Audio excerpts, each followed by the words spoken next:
On this episode of Inspired Wellness with Jessica, we are going to be talking about how you were naturally born to relax. You were naturally born to be happy, and you were naturally born to thrive. This is Inspired Wellness with Jessica, a safe space for women impacted by their emotions to unlock hope and discover ways to elevate emotional wellness holistically for long-term health and well-being. I am your host, Jessica, advanced EFT practitioner, holistic counselor, meditation therapist, and advanced life coach. Join me for real, raw conversations to educate and inspire you to take control of your emotional well-being. I am so grateful you are here with me. Let's dive straight in. Welcome to this episode. Oh, I love this topic. Today, I am going to talk to you about how you were naturally born to be happy. You were naturally born to be healthy. You were naturally born to thrive in your life. And, for a lot of people, that is a hard concept to grasp because for some, right from, entering this world, there has been challenges and there has been traumas and there has been events and stories and beliefs and things that have caused you to genuinely believe that life is hard, or that it is also meant to be hard for you, or that maybe you're not worthy or deserving of being healthy or being happy or relaxation. And, as we move into our adult life and we are then living in this space, you hear me say all the time, that we are just so in high demand. Our modern world means that we are go, go, go all the time, always on, always accessible, rarely resting. And if we are resting, it is usually involving some kind of blue light, phone, or, TV or podcast or something. We're never just alone with our thoughts. Well, never. Some of us are sometimes, but as a general society, the majority of us are not alone with our thoughts. And what happens is we are living in this constant state of long-term stress. And for so many people, we don't realize that we are living in this state because we are simply, seeing stressful events, for example, as being things that come and go. And we don't realize the impact of this on the go, always being on, not switching off, meeting deadlines, all these things. We don't realize the impact that actually has on our fight or flight response, and that for around 80% of us, it is always turned on. Now, I said at the beginning, your body has this ability, you are born, to experience, health and happiness. And it is your right also too, by the way, to experience health and happiness. And what I love about the human body is that it is designed to self-heal. And there are mechanisms in place that are designed to help you to be healthy.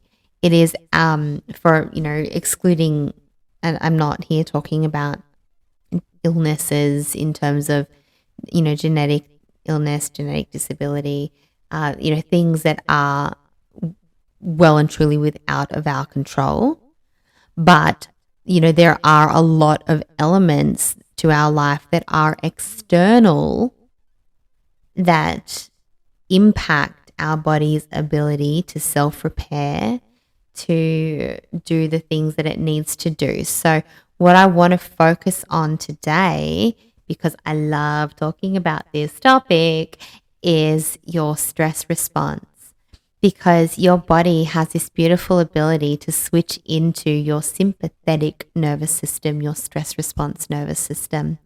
Now, this is where your amygdala, which is the part of your brain that basically is like a smoke alarm. It is responsible for emotional associations, and it is also continually scanning your world, your senses, everything that it takes in for danger. Okay. Now, the amygdala has emotional association. So the amygdala may associate something to be dangerous that is associated with a trauma or a belief, something that is stored in your subconscious mind. Remembering that your subconscious mind stores everything. So your amygdala is constantly scanning. Now, when it senses danger, be it real or perceived, and that is really important to remember, because when we are getting an email about a deadline from our boss, that causes us to feel stressed. But in reality, the real threat to our survival from this email, I'm hoping, is very, very little for you. Next to none, right? So the amygdala, real or perceived, takes in these threats, and then a signal is sent to the part of your brainstem that releases the chemicals that takes you out of your relaxation response nervous system and into your stress response nervous system. Now, why is this important? Because in that stress response, we have things that are happening in our body like excess stress hormones, cortisol, adrenaline, and in small bursts, okay, in the amazing way that this danger system is supposed to work, these are great because we need that excess glucose into our muscles, to flee from danger or to fight off a predator. We need that excess adrenaline to get our heart pumping so we can do what needs to be done to keep ourselves safe. So that in that aspect, what the brain and the body can do for survival is phenomenal. It is so amazing that we can keep ourselves safe. What happens though is we might start associating things that are not dangerous with danger. And when we are continually worrying about things, when we are continually feeling negative emotion, sadness, anger, grief, all these negative emotions, which will come, well, actually, I like to think they come from your thoughts, but there is a bit of a chicken and an egg situation. Some pioneers in the field say that the thoughts come first and the emotions second, and some say the emotions come first and the thoughts second. So I will leave that up to you to debate.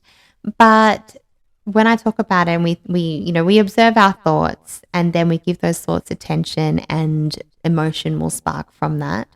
So when we have these things happening in our body, then they are also signals to your amygdala that there is danger. Now, remembering that this danger could be coming simply from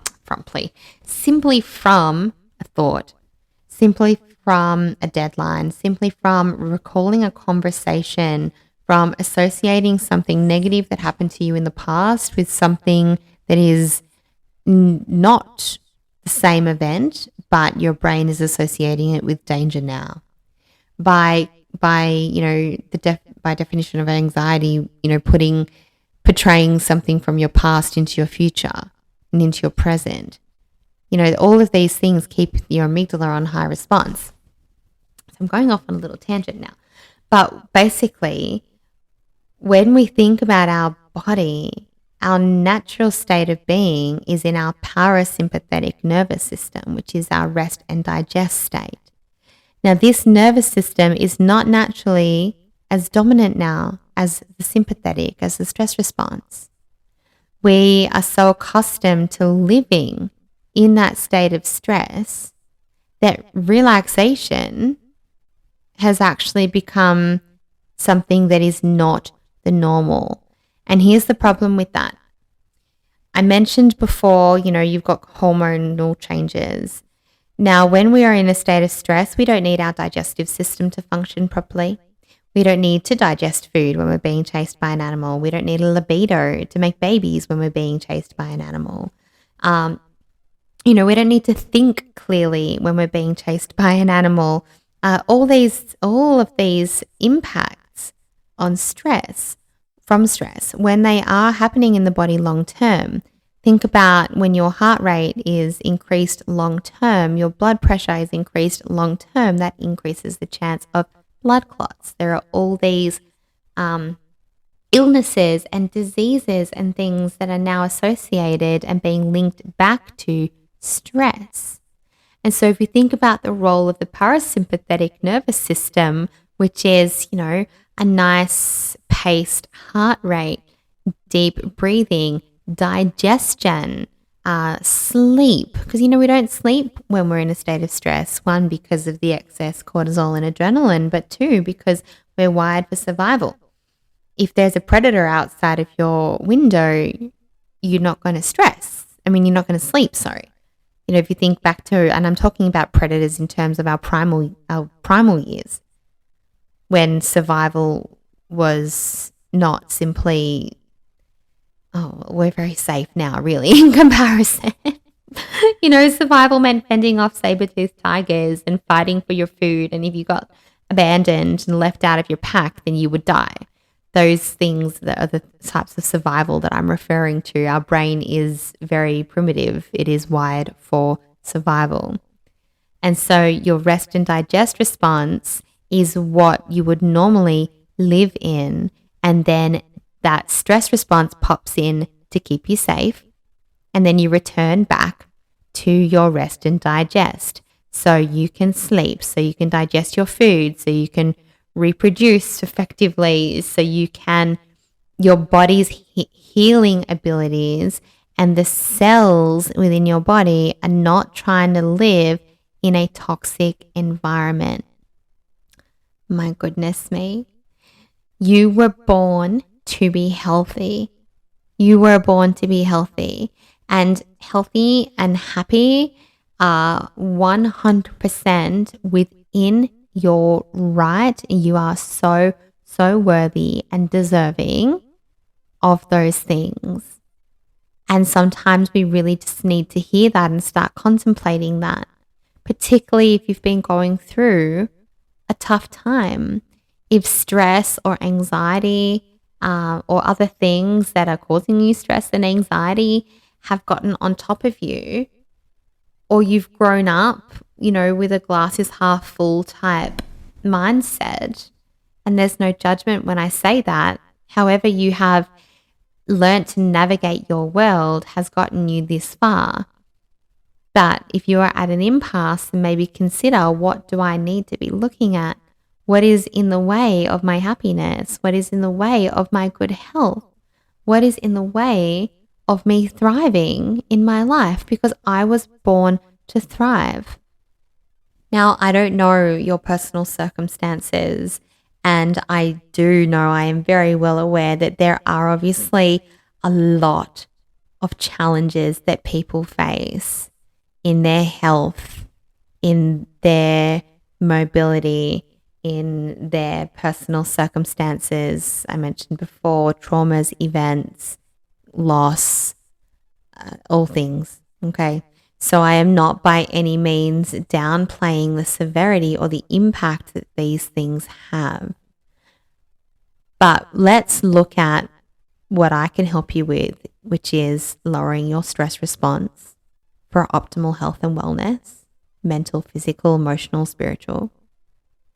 And what that means in terms of what you can do to support yourself now is you can start to implement daily self-care activities that will take you out of your stress response.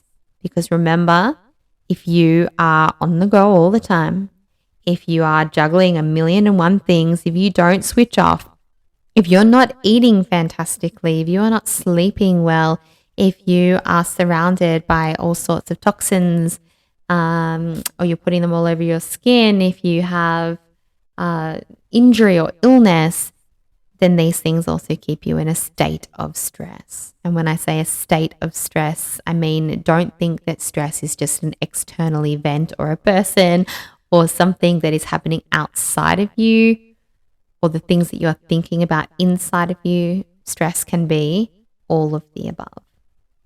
And so these things keep you in that fight or flight space, which again keeps you in that nervous system that is so wonderfully effective to keep you safe temporarily, but is supposed to return back to your rest and digest state when the danger is over. And the problem with things how they are now for most people is that the perceived danger is never over. We worry ourselves up in the middle of the night about finances, about kids, about, do I launch this product or not? What caption should I put on this Instagram post tomorrow? All the things. Oh, I didn't exercise today, or I shouldn't have had that piece of cake. Like, think about the things that you worry about. And I know for me, so many of them, before I really became aware of my thoughts, were so insignificant. And it's just the brain telling you stories from the majority of it, and a whole nother episode, but you can challenge those stories and you can challenge those thoughts. It takes practice, but you absolutely can. But you think about the impact that stress is having on your life and on your body and on your mind, and how it filters into your family interactions, how you are with your children, how you show up with your partner, how you interact with people, how productive you are in your business, how much you put yourself out there in your business, how financially stable your business, all these things come from stress. All these things, because stress will impact your logical mind, your ability to think clearly. It will impact your center for memory and learning. So it is always going to have a flow-on effect in every area of your life, no matter where the stress is coming from. So what you can be doing is intentionally taking yourself out of that stress response and into your relaxation response. And that might look like using things like EFT tapping, which is really fast and effective for doing this. EFT sends calming signals to your amygdala, that fight or flight response center I was talking about earlier. It sends a signal when you're tapping to say to the brain, no, I am actually safe. So the issue at hand, or the emotion that you're feeling, or the event that you're recalling, it is basically desensitized when you're tapping. You can use breathing techniques. So a long exhale signals to your sympathetic nervous system that it is safe. Again, helping you switch into your parasympathetic nervous system. There are types of movements and things that you can do. There are other ways that you can support yourself. And my favorite is using EFT. I also quite enjoy breath work and meditation. Practiced regularly. And here's the thing, practiced regularly. I had this exact conversation with a Beautiful Thrive member today, and we were talking about how sometimes we start to feel good, so we stop doing the things. Now, practiced regularly, these sorts of self-care, the ones that are helping you to calm down, the ones that are helping you to return back to that natural state and break that stress cycle, these things practiced regularly will strengthen, will tone your vagal nerve. And when your vagal nerve tone is high, you switch into your parasympathetic response a lot easier after a stressful event. So practicing the things when you feel good also helps you to associate the good feelings with those things. So you're not just associating tapping with panic, for example, or you're not just associating breathing with a calm down technique. You want to associate it with already being calm. Okay, so all these things, we had that exact conversation today. All these things, it's like practice to train yourself. And it makes me a little sad that we live in this space that we actually have to practice calming down. And it's nobody's fault. It's just the way the world is at the moment. It's nobody's fault. Well, it's not your fault, that's for sure. But we do have to do it. It's not your fault, but it is your responsibility to keep yourself healthy and thriving. And, I obviously cannot promise any health outcomes from anything for anyone. But what I can say is that when you are regularly engaging your parasympathetic nervous system, lowering your heart rate, stabilizing your breathing, stabilizing your blood pressure, digesting your food, doing all the things that our body needs to do, sleeping and therefore healing and repairing, all the things that our brain and body need happen in this rest and digest state. So I'm sure you could begin to imagine the long-term health benefits. Okay, stress directly impacts your immune response.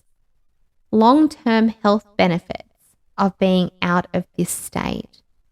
And that is one thing that you can do to help yourself to thrive, something that you have full control over. Now, I am offering at the moment, depends when you're listening to this actually, so I'll say the dates. As of the 17th of November, you can jump in and register for my Wellbeing Week.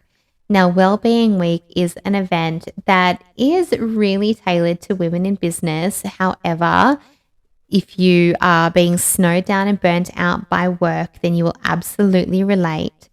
But I have met so many beautiful women lately, so many, and it is breaking my heart to see them in this place of burnout, to see them trying to work their jobs and run their business at the same time, or do all the hats in the business full time and all the family things and the kids and all the things. I mean, those are just 3 words to describe family and kids, but we all know that means about 12 million tasks, right?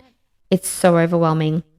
And what often happens, or what I'm seeing, is there becomes then a lack of motivation for the business. It directly impacts outcomes, and that life balance that these people have created their business to achieve has actually become like a heavily weighed down seesaw that is not going back the other way. It is consuming them. And that is leading to burnout, leading to stress, anxiety, headaches, muscle aches, illness, high emotions, all these things that are really hard for them to experience. So I have thought to myself, how can I help these women simplify that process of engaging their relaxation response? So I have created Wellbeing Week.